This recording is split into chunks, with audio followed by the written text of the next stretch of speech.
Hey y'all, it's Coach K, and I'm the owner of Level 27 Life Coaching and Advising. I'm what you would call a spark plug.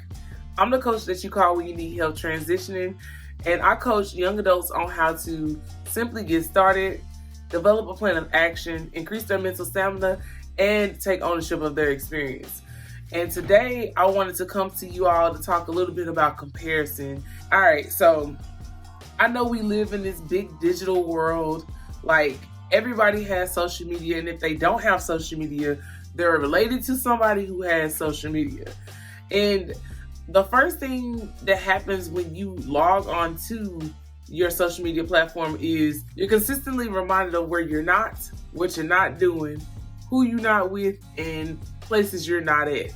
And a lot of times those things can cause people to really go off the deep end, or like feel like they're behind, or not doing enough, or not making any progress. But I'm here to tell you that that is the furthest thing from the truth. The truth about comparison is it's not real. It's not something that's sustainable. It's not something that's realistic, if I'm being honest. There's no way that you can compare yourself to anyone else, because there's no one like you. There's no one with the same fingerprints. There's no one with the same exact number of hairs on their head. There's no one with the same swag, the same gifts, the same vision, and the same calling on their lives like you. So when we take the time to like belittle ourselves, or like question ourselves about what we're doing and why it's not good enough, sometimes we have to stop and check ourselves and make sure that that is coming from an internal place and not from an external place. Social media is a place where people post their highlights. And what I mean by their highlights, I mean the best parts of their lives. People are not really on here talking about, the failures that they had. They're not talking about how they're feeling today, like truly how they're feeling. They're masking, or they're putting on just for social media. A lot of people are on here just simply fronting, trying to make themselves feel better and gain that gratification from people, or those likes from people. And although this is happening, there are some people online that are genuine, that are really out here trying to, make the world a better place and really spread good messages and spread joy and love on other people. But those people are very rare. And I just want to keep it real with you. It's very, very rare. But as you navigate this crazy world and you see the things and you start getting exposed to the fakeness and the masks and all the different things, you have to realize that you cannot compare yourself to anyone.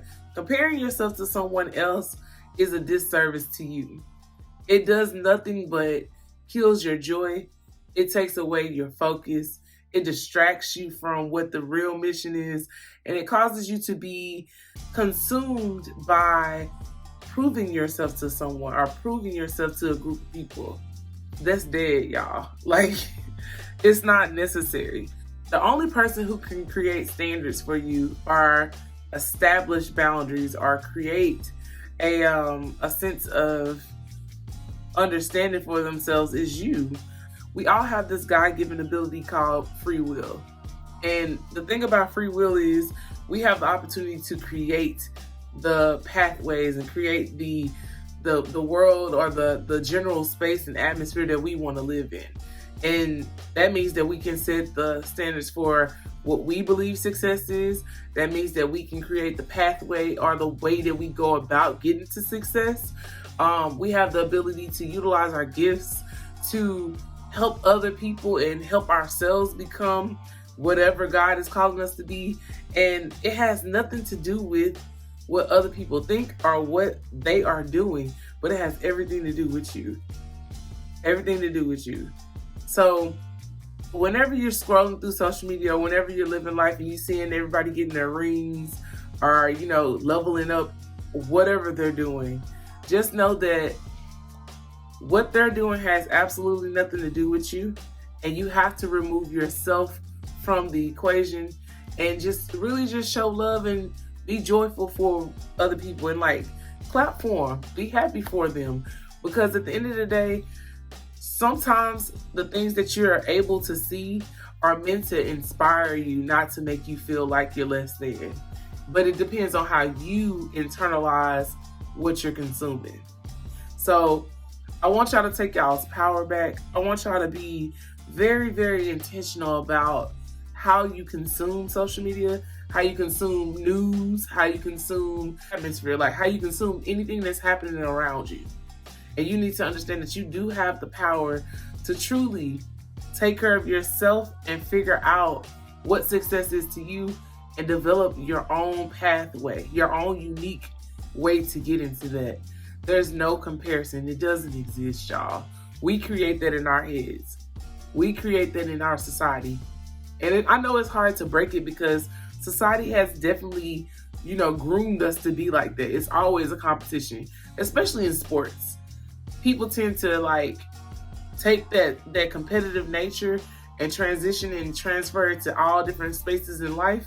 And that's not the move. Even on the field, even on the court, once the game is over, the goal is the same. You're utilizing this gift to put yourself on a platform so that you can, maximize that opportunity and help yourself and help others come in behind you.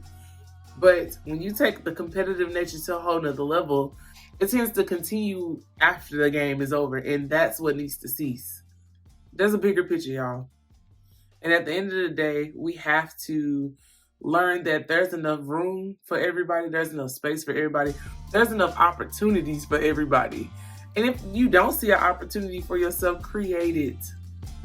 That's the beautiful thing about the internet and the beautiful thing about the world we live in right now. 30 years ago, we would never be able to say things like that. But now in this world, in this time, we have the opportunity to truly create the vision, create the opportunities, create the lanes that we want to see, and develop our own table if someone won't give us a seat at theirs. So you have the opportunity to take your power back, and you have the opportunity to really control how you internalize information. So whenever you're confronted with someone winning or they're in a winning season and you're probably not, you have to check yourself, choose a role, clap for them, or close the book. It's your choice. But I want you to realize that you have power. You have the opportunity to do whatever it is you want to do. But all right, y'all. Till next time, stay focused, trust God, and respect the process. I'm Coach K. Be sure to come follow us at Level 27 Coaching on all social media platforms. And also be sure to come join our Spark Plug Club at www.level27coaching.com. Also, check out our podcast, Level Up with Coach K, on all social media platforms. New episodes drop every Wednesday. Y'all be blessed. Have a great one, and I will see you next time. Bye.